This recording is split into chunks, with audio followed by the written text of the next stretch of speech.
Hello friends, welcome back to ಗೃಹಿಣಿಯ ಕಲಿಕೆ. Friends, ಇದನ್ನು ನಾನು ಅಮೃತ ಬಳ್ಳಿಯ ಬಗ್ಗೆ ಕಂಪ್ಲೀಟಾಗಿ ಮಾಹಿತಿಯನ್ನು ಕೊಡ್ತೀನಿ. ಬನ್ನಿ ಹಾಗಾದರೆ ಅಮೃತ ಬಳ್ಳಿಯ ಬಗ್ಗೆ ಕಂಪ್ಲೀಟಾಗಿ ತಿಳ್ಕೊಳ್ಳೋಣ.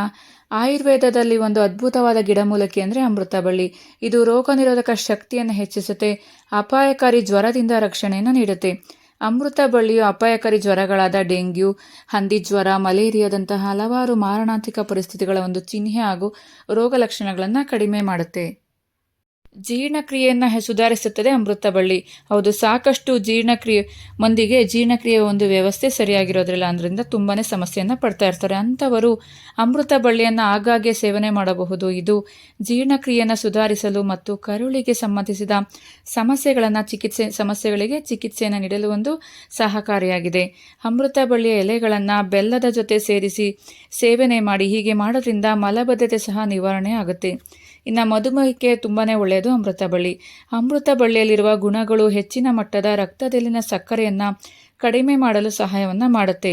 ಅಮೃತ ಬಳ್ಳಿಯು ವಯಸ್ಸಾದ ವಿರೋಧಿ ಮೂಲಿಕೆಯಾಗಿದೆ. ಅಂದರೆ ಇದರಲ್ಲಿ ಫ್ಲೇವನಾಯ್ಡ್ಸ್ಗಳು ಸಮೃದ್ಧವಾಗಿರೋದ್ರಿಂದ ಇದು ಚರ್ಮವನ್ನು ಪೋಷಿಸಲು ಹಾಗೂ ವಯಸ್ಸಾದ ಗೋಚರ ಚಿಹ್ನೆಯನ್ನು ಕಡಿಮೆ ಮಾಡಲು ಕಾಲಜಾನ್ ಉತ್ಪಾದನೆಯನ್ನು ಹೆಚ್ಚಿಸುತ್ತೆ.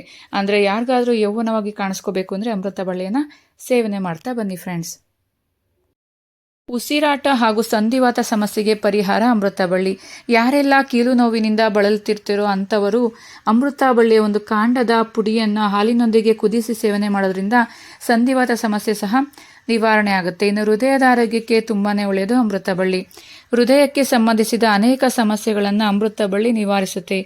ಅನಿರೀಕ್ಷಿತವಾಗಿ ಕಡಿಮೆ ಆಗುವ ಹೃದಯ ಬಡಿತದ ಸಮಸ್ಯೆಗಳಿಗೆ ಸೂಕ್ತ ಆರೈಕೆಯನ್ನು ನೀಡುತ್ತೆ. ಚರ್ಮದ ಕಾಯಿಲೆಗಳಿಗೆ ಸಾಮಾನ್ಯವಾಗಿ ಚರ್ಮಕ್ಕೆ ಬೇಗ ಸೋಂಕು ತಗಲುತ್ತೆ. ಎಲ್ಲ ರೀತಿಯ ಚರ್ಮದ ಸಮಸ್ಯೆಗಳು ಅಂದರೆ ಸೋರಿಯಾಸಿಸ್, ಕಾಮಾಲೆ ರೋಗ, ಯೂರಿಕ್ ಆಸಿಡ್ ಹೆಚ್ಚಳವನ್ನು ಸಹ ಇದು ಕಡಿಮೆ ಮಾಡಲು ಈ ಅಮೃತ ಬಳ್ಳಿಯನ್ನು ಬಳಸಲಾಗುತ್ತೆ. ಇನ್ನು ರಕ್ತಹೀನತೆಗೆ ಒಂದು ಬೆಸ್ಟ್ ಔಷಧಿ ಅಂತಲೇ ಹೇಳ್ಬೋದು ಅಮೃತ ಬಳ್ಳಿಯನ್ನು. ಮಹಿಳೆಯರಲ್ಲಿ ರಕ್ತಹೀನತೆ ಹೆಚ್ಚಾಗಿ ಕಂಡುಬರುತ್ತೆ. ಮಾಸಿಕ ದಿವಸಗಳಲ್ಲಿ ಅಥವಾ ಹೆರಿಗೆ ದಿನಗಳಲ್ಲಿ ಅನೇಕ ಕಾರಣದಿಂದ ಮಹಿಳೆಯ ದೇಹದಿಂದ ಸಾಕಷ್ಟು ಪ್ರಮಾಣದಲ್ಲಿ ರಕ್ತ ನಷ್ಟ ಆಗುತ್ತೆ. ಇದಕ್ಕೆ ಅಮೃತ ಬಳ್ಳಿ ಪರಿಹಾರವನ್ನು ನೀಡುತ್ತೆ. ಅಮೃತ ಬಳ್ಳಿಯ ಒಂದು ಕಷಾಯವನ್ನು ನಾವು ಸೇವನೆ ಮಾಡೋದ್ರಿಂದ ರಕ್ತಹೀನತೆಯಿಂದ ನಾವು ಮುಕ್ತಿಯನ್ನು ನೋಡೋದಲ್ವಾ ಫ್ರೆಂಡ್ಸ್. ಅಮೃತ ಬಳ್ಳಿಯನ್ನು ನಾವು ಯಾವ ರೀತಿ ಉಪಯೋಗ ಮಾಡೋದ್ರಿಂದ ನಮಗೆ ಅದರಿಂದ ಏನೇನು ಬೆನಿಫಿಟ್ ಸಿಗುತ್ತೆ ಅಂತ. ಸೊ ತಡ ಮಾಡಬೇಡಿ, ನಿಮ್ಮ ಮನೆ ಆ ಕಡೆ ಈ ಕಡೆ ಭಾಗದಲ್ಲಿ ಎಲ್ಲರೂ ಅಮೃತ ಬಳ್ಳಿ ಕಂಡ್ರೆ ಅದನ್ನು ಉಪಯೋಗವನ್ನು ಪಡ್ಕೊಳ್ಳಿ ಫ್ರೆಂಡ್ಸ್. ಹೀಗೆ ನನ್ನ ಗೃಹಿಣಿಯ ಕಲಿಕೆ ಚಾನಲ್ನ ನೋಡ್ತಾ ಇರಿ ಫ್ರೆಂಡ್ಸ್. ಮತ್ತೊಂದು ವಿಶೇಷವಾದ ಮಾಹಿತಿ ಜೊತೆ ನಾನು ನಿಮ್ಮನ್ನು ಭೇಟಿ ಮಾಡ್ತೀನಿ. Thank you for watching. Thank you.